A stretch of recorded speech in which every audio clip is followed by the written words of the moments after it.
Assalomu alaykum. Bugungi mavzuda men sizlarga hijomani nevrozga foydasi bormi yo'qmi, mana shu haqida ma'lumot beraman. Albatta videoni oxirigacha ko'rsangiz, bu haqida to'liq ma'lumotga ega bo'lasiz va bundan ham qiziq ma'lumotlarni o'tkazib yubormaslik uchun albatta kanalga obuna bo'lib qo'yishni unutmang. Boshlaylik. Hijoma, ya'ni tanadagi ortiqcha qonni olib tashlash amaliyoti. Bu amaliyot anchadan beri tabobatimizda qo'llanib kelinadi. Bu amaliyotdan maqsad mana shu qon aylanishga ishtirok etmaydigan qonni tanadan chiqarib tashlash. Nevroz kasalligiga chalingan insonlar mana shu qon aylanish boshimda yaxshi bo'lmayapti deb hijoma oldirishni afzal ko'radilar va bu amaliyotni ham o'tkazadilar. Va bundan tashqari ayrim holatlarda eskicha deb har xil folbinlarga, har xil bir qandaydir marosimlar o'tkazib boshga hijoma chiqarsa jinlar chiqib ketadi. Yana qandaydir bir amaliyotlarni o'tkazishadi. Bular hech qanaqa ilmiy asosga ega emas. Hijoma amaliyoti to'g'ri, foydali, lekin tanaga. Nevroz esa bu tananiki emas, bu ruhiyatniki. Bu gapni men qayta-qayta takrorlayveraman, chunki haqiqatdan nevroz bu tananiki emas, bu ruhiyatniki. Hijoma esa tanaga qilinayotgan amaliyot. Hijoma qachon foydali bo'ladi? Haqiqatdan tanangizda qon aylanish yaxshi bo'lmasdan, siz o'tirib ishlayotgan bo'lsangiz, tanangizda qon yaxshi aylanmayotgan bo'lsa, har xil misol uchun qonda quyuqliklar, qonda bir tarkibi o'zgargan bo'lsa, mana shu vaqtda chiqarib tashlash nisbatan foyda beradi. Lekin bitta fakt, mana inson sport bilan shug'ullanadi. Inson agar sport bilan doimiy muntazam shug'ullanib tursa, tanadagi hamma qon aylanishda ishtirok etadi. Mana bu holatda hijoma qilishga hech qanaqa zarurat qolmaydi. Hijoma asosan kam jismoniy harakat qiladigan insonlarga qo'llaniladi. E'tibor bergan bo'lsangizlar, hijoma degan narsa oldin, misol uchun 15-20 yil oldin juda kam edi.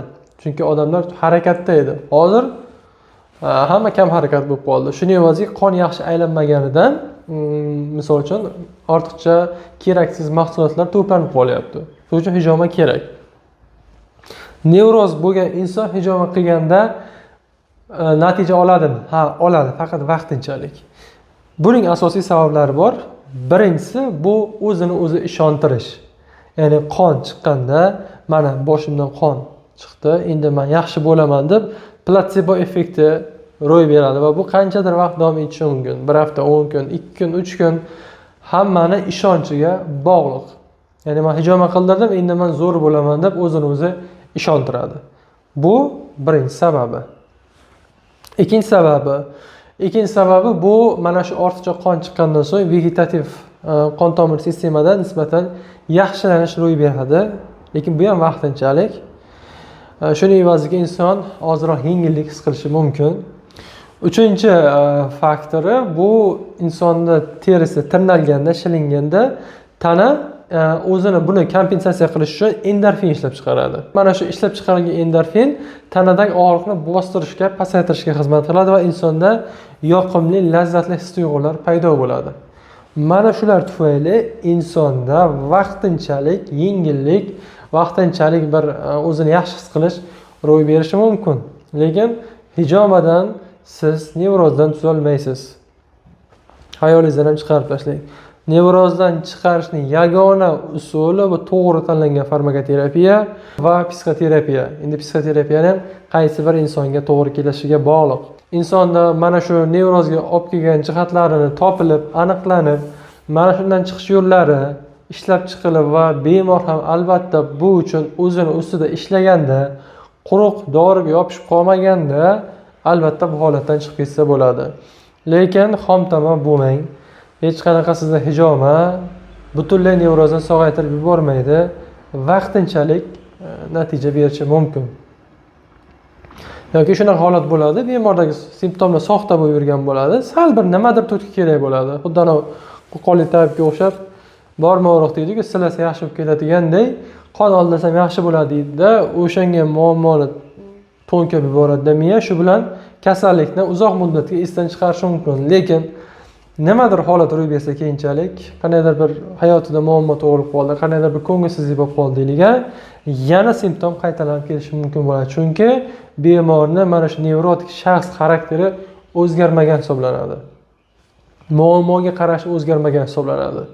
Nevrozdagi insonni davolashning eng afzal usuli, eng to'g'ri usuli bu ana shu muammolarga nisbatan qarashni o'zgartirish. Inson chunki har bir muammo bilan yuzlashganda, u bilan stress bo'lganda o'zining nerv sistemasiga og'irlik tushiradi. Mana shu muammoni biz o'zimizni nerv sistemamiz charchamaydigan, mana shu muammoni ko'rmaydigan qila olsak, ya'ni nerv sistemamizga og'irlik tushirmaydigan qilsak, mana shunda biz haqiqiy psixoterapiya o'tkazgan hisoblanamiz va mana bu bemor haqiqatda bu kasallikdan chiqib ketgan hisoblanadi.